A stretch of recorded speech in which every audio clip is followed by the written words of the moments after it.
This week she has been super moody and distant and hiding her phone. She is allowed to go through my phone anytime, and she does. I have nothing to hide. She made a random comment about how some dude hit on her at her doctor's appointment. I made a joke saying, "Did you get his number?" And she freaks out, gets super defensive. It's not like she has accused me 100 times of cheating, even though I'm faithful. She has an issue with my tattoo, so she thinks it makes me more desirable. Anyways, she got defensive, and a few days went by, and she got nausea, vomiting, and a headache, can't eat, and refuses to eat or drink. I'm fine. She has had this sometimes throughout the years, and I've come to a personal opinion that it might be psychological things manifesting as physical symptoms. She always asks what she can do to help it.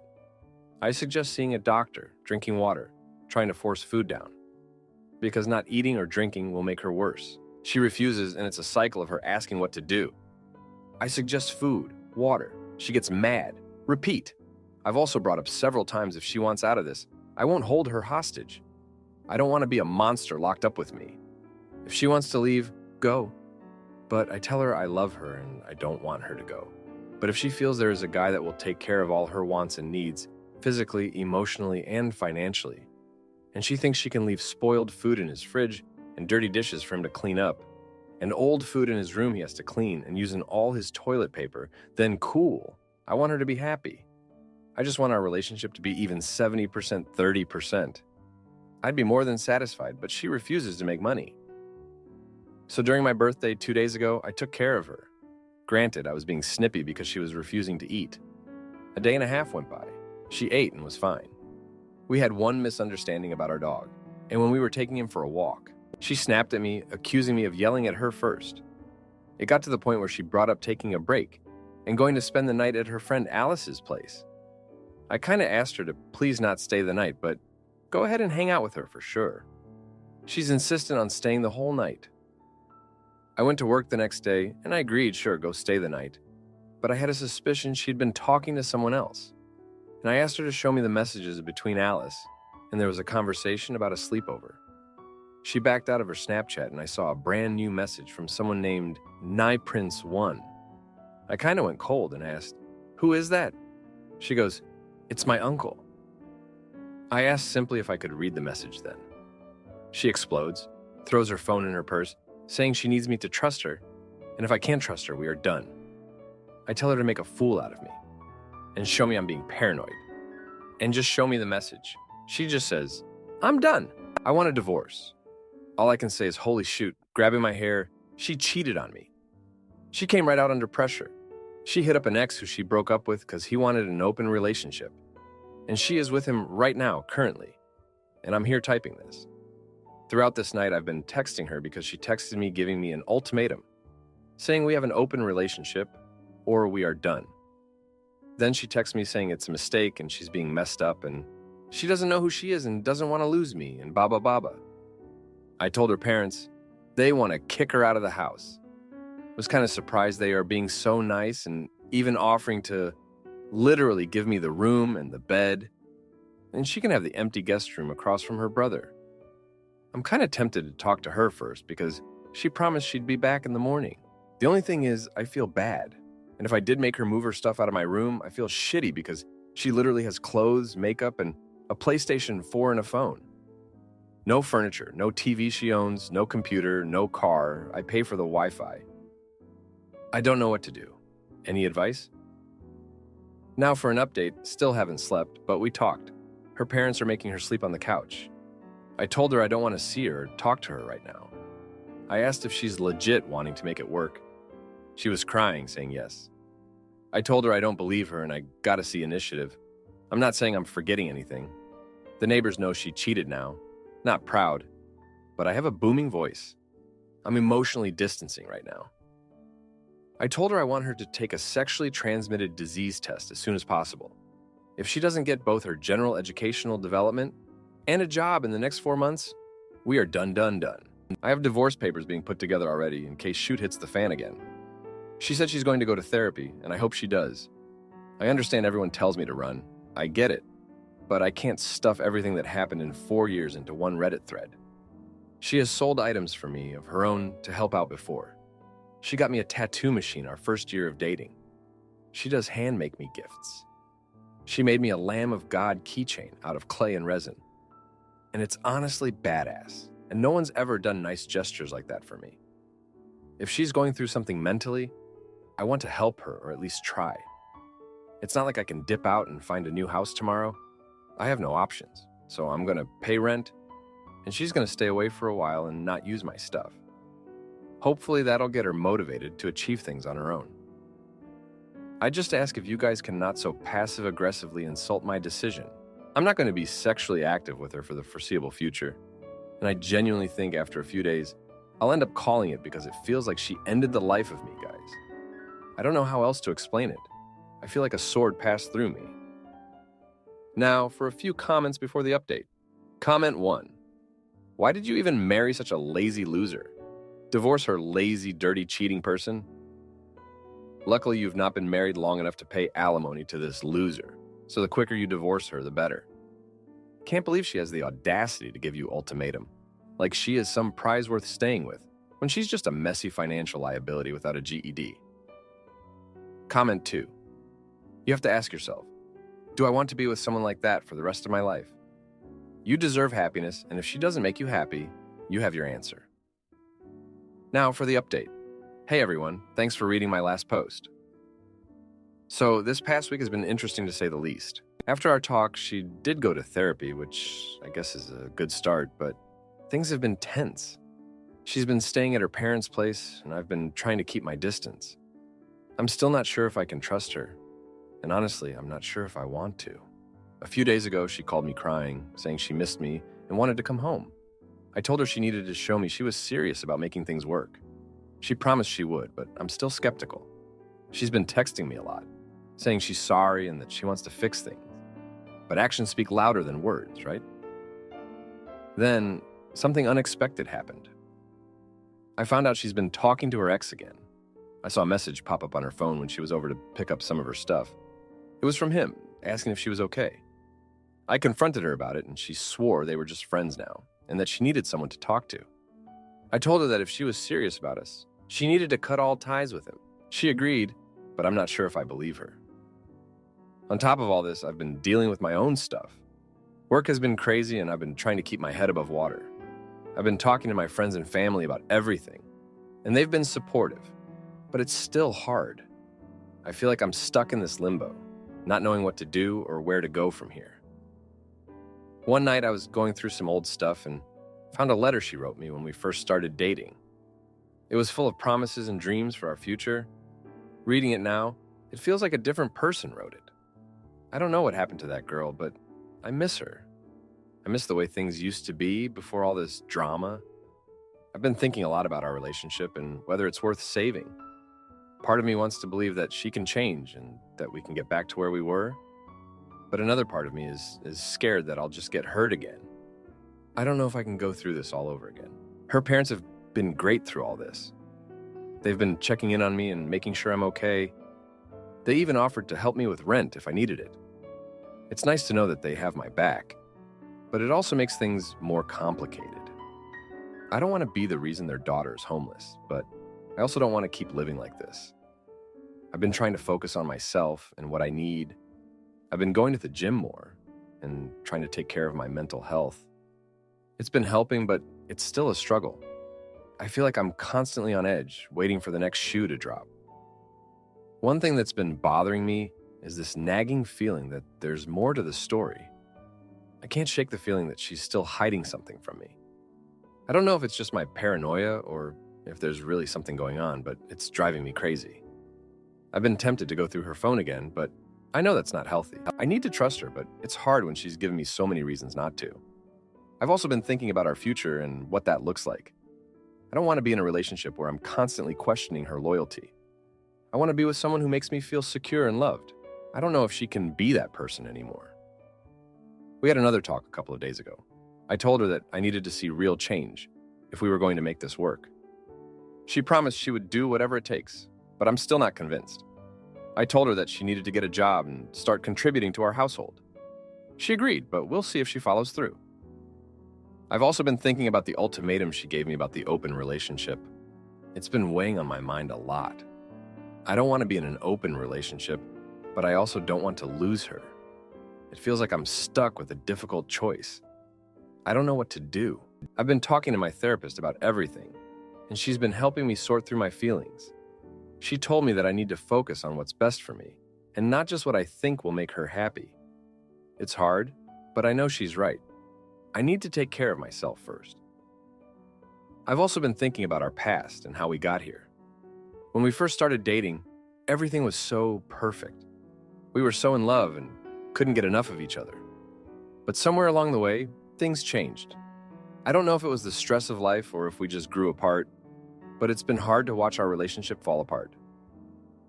I remember this one time early in our relationship when she surprised me with a weekend getaway. It was the most thoughtful thing anyone had ever done for me. We spent the whole weekend just enjoying each other's company and making memories. I miss those days. I miss the way she used to look at me and the way we used to laugh together. I've been trying to hold on to those memories and remind myself of the good times. But it's hard when the present is so full of pain and uncertainty. I don't know if we can ever get back to that place, but I want to try. I want to believe that we can make it through this and come out stronger on the other side. But then I think about all the lies and the betrayal, and it makes me question everything. Can I really trust her again? Can we really rebuild our relationship after everything that's happened? I don't know the answers to those questions, and it scares me. I've been trying to take things one day at a time and not get too caught up in the what-ifs. It's hard, but I'm doing my best. I know that whatever happens, I'll be okay. I have my friends and family to support me, and I know I'll get through this. Thanks for reading. Am I the idiot for filing for full custody after my drunk ex traumatized our kids? Well, so I'm getting a divorce. We have been together for 15 years and married for 9 years and 51 weeks when I finally had enough. Long story short, it devolved into her alcoholism and narcissism over the course of like 8 years. I'm an alcoholic too, but I am now sober and clear-headed. I knew it was over when she left marriage counseling in a huff after replying to the therapist's question, "What are you willing to do for your marriage?" With nothing. She is still drinking, still on the attack, still weaponizing the kids, 13 and 9. She is kind of spiraling right now. When I decided I didn't have to be available for her to yell at for hours on end, she lost her mind, called my family, my work, made it hard for me to focus at work, threatened to call the cops, called my freaking gym just to make it difficult for me to go, as I would have the kids, and one isn't 13 yet, so my daughter can't even just hang out, much less work out. My wife has lost all sense of boundaries and is not really working regular hours. She's dealing with some legitimate health problems. As soon as I left, she decided to take her health seriously, and they just discovered some ovarian cysts. So now I have to be prepared to be the jerk who left his wife just before she got cancer, even if that is just the worst-case scenario. My kids understand. My daughter is ride or die team mom, which I love, but it's super confusing for her to observe her mother behave so blatantly malicious and without regard or remorse. My son is turning into an angry young man. He, like me, just wants peace and harmony. It's super hard, and I'm working on getting them into therapy, which I've begun to take more seriously myself. There are days they get along, and days I see them displaying learned behavior that is either me at my drunken worst or her at hers. I'm trying to teach them otherwise. My final takeaway is twofold and heartbreaking. 1, this is the first time in my life where I can definitively say that my own optimism has hurt me.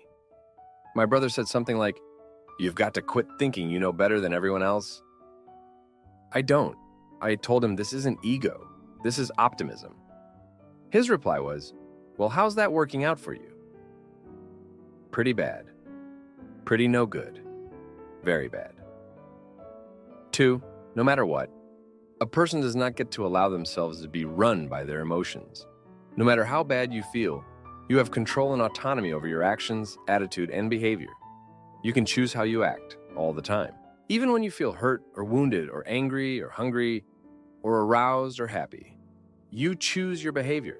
This turned into catharsis for me. Thanks for coming to my TED Talk. Anyway, any advice appreciated. Now for a few comments before the update. Comment 1. Ovarian cysts are extremely common and usually benign, so I wouldn't even worry about cancer at this point. Protecting your children from the same fate the two of you experienced should be your priority. Please find a way to make the therapy happen. You're doing the right thing. If she had taken personal responsibility, you wouldn't be in this position. You're doing the right thing for yourself and your children. Comment 2. Ovarian cysts are not cancer. I suffered from them for years before having everything removed. I had children and a normal life, except a few times when they would cause me problems. Like someone else said, you made the call before knowing she had a non-threatening condition. You need to stay strong for the kids. I pray you are able to help yourself and the kids through all of this. Congrats on your sobriety. Now for the update. Thanks for all the comments from the last post.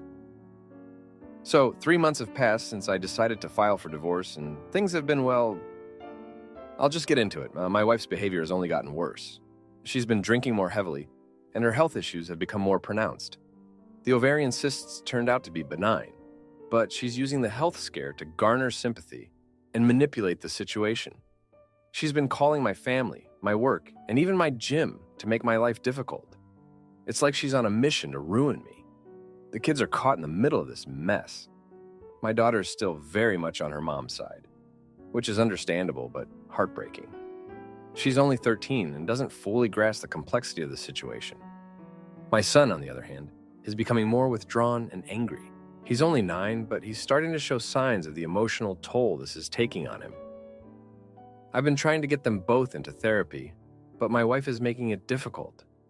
She's refusing to give consent for their sessions, claiming that I'm trying to turn them against her. One of the new developments is that my wife has started showing up at my workplace. She's been causing scenes, yelling, and making accusations. It's been incredibly embarrassing and has started to affect my job performance. My boss has been understanding so far, but I can tell his patience is wearing thin. I'm worried that if this continues, I might lose my job, which would be disastrous for me and the kids. I've also had to deal with the legal side of things. My lawyer has been great, but the process is slow and frustrating. My wife is fighting me on every front, from custody to finances.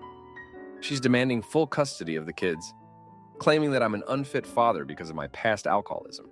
It's ironic considering she's still drinking heavily, but she's managed to paint herself as the victim. The court hearings have been grueling, and there's no end in sight. In the midst of all this, I've been trying to stay sober. It's been incredibly challenging, especially with the constant stress and emotional turmoil. I've been attending AA meetings regularly, and my sponsor has been a lifeline. There have been moments when I've been tempted to drink, but I've managed to stay strong. I know that falling back into old habits would only make things worse. One of the hardest parts of this whole ordeal has been seeing the impact on my kids.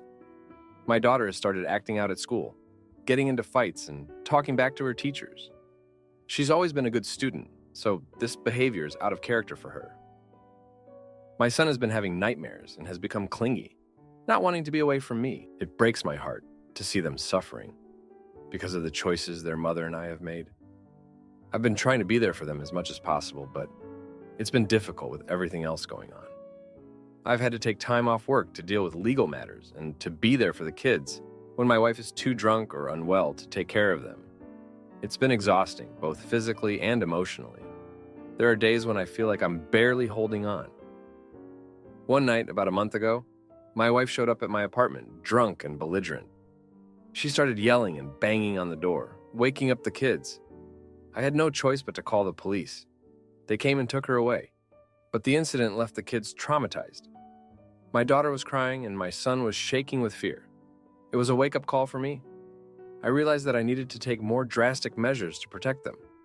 I filed for an emergency custody order the next day. It was granted and the kids have been living with me full-time since then. My wife has allowed supervised visitation, but she's been missing most of them. She's too caught up in her own issues to prioritize the kids. It's been a relief to have them with me, but it's also been a huge responsibility. I'm doing my best to provide a stable and loving environment for them, but it's not easy. In the midst of all this chaos, I've had to confront some hard truths about myself and my past. I've been reflecting on my own behavior and the choices that led us to this point. I've realized that I've been enabling my wife's behavior for years, hoping that things would get better. My optimism, as my brother pointed out, has been my downfall. I've been so focused on trying to fix things that I didn't see the damage being done to myself and my kids. I've also had to come to terms with my own role in the breakdown of our marriage.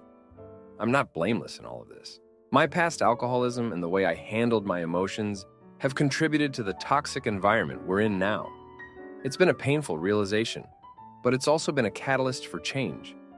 I'm determined to be a better father and a better person. One of the most challenging aspects of this journey has been dealing with my own emotions. There are days when I feel overwhelmed by guilt and regret.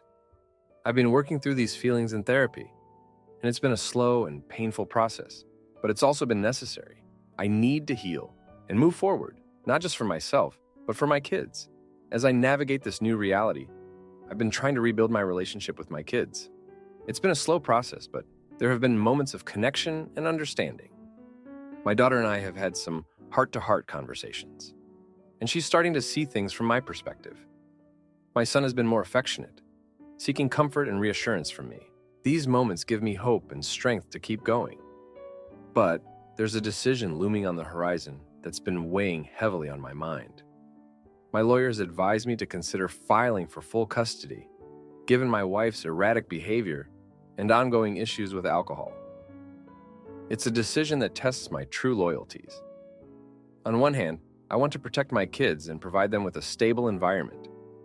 On the other hand, I know that taking full custody would devastate my wife and further strain our already fractured relationship. I've been wrestling with this decision for weeks.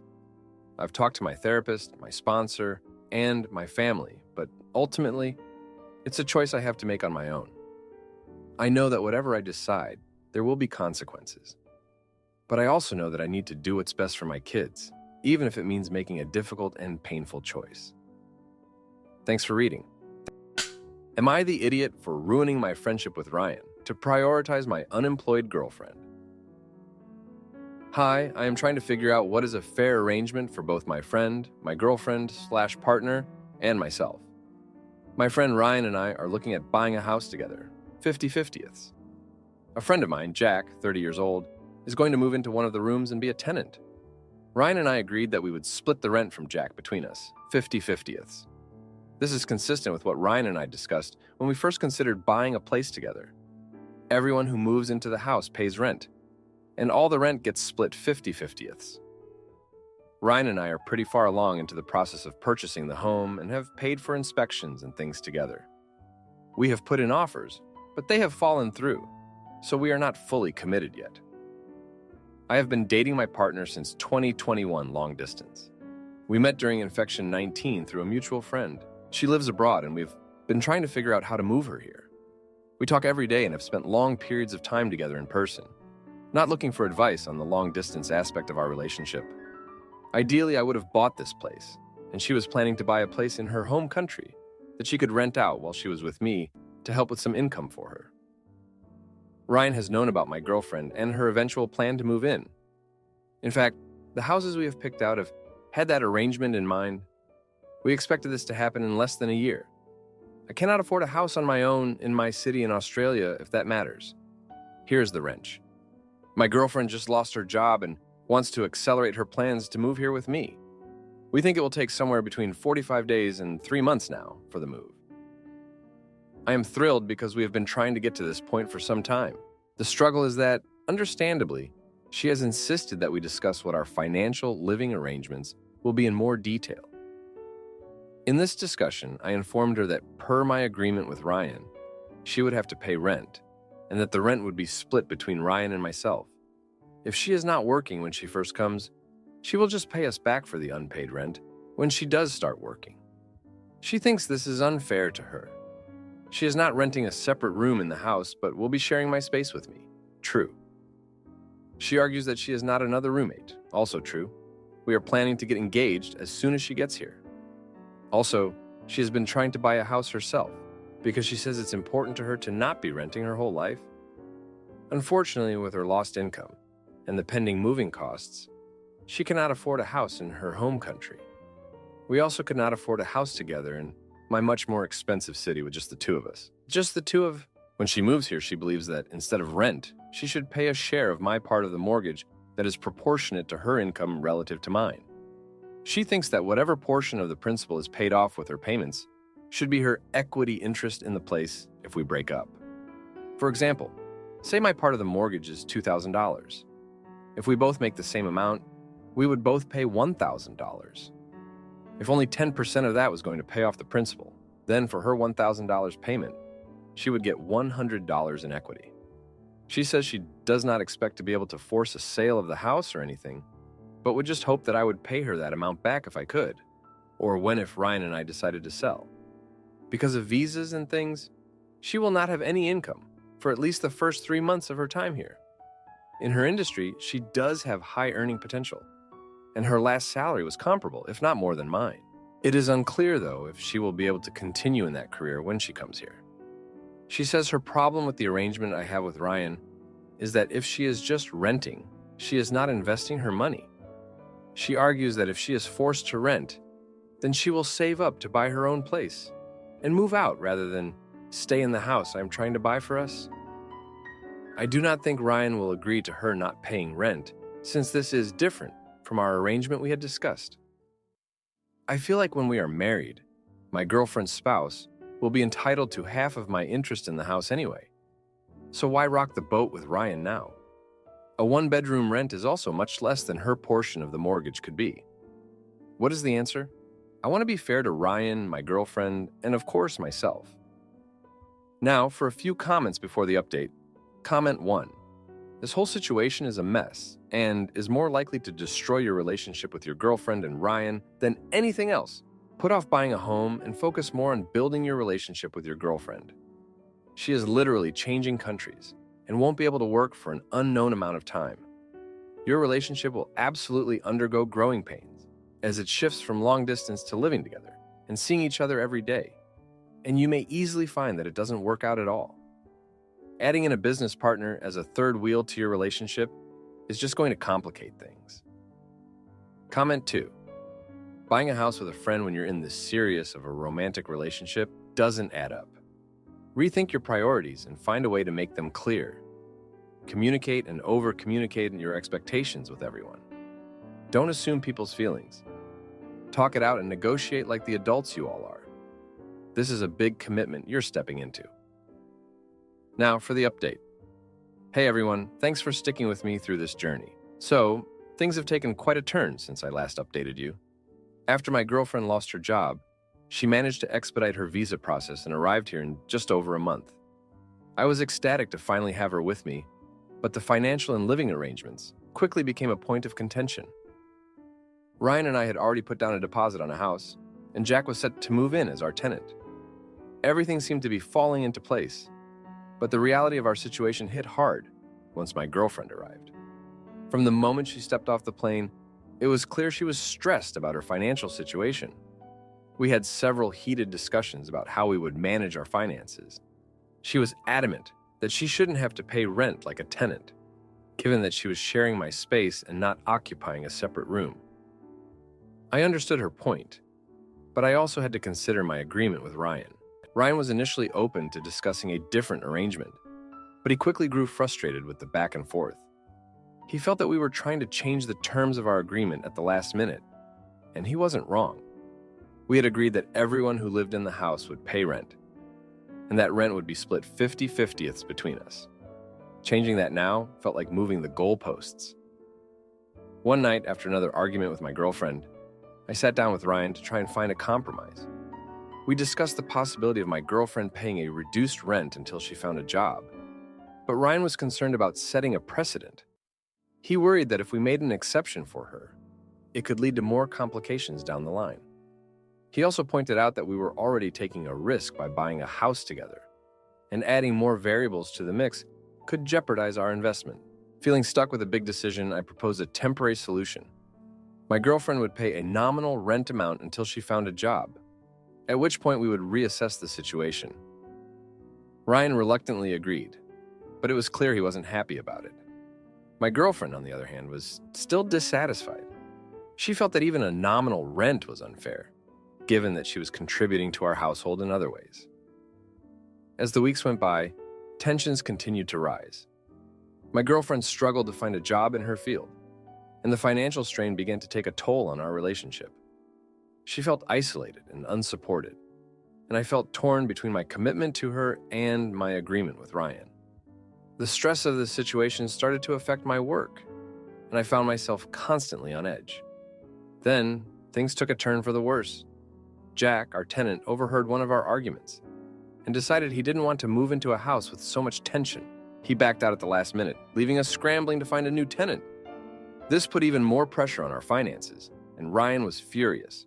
He blamed me for the situation, arguing that if we had stuck to our original plan, none of this would have happened.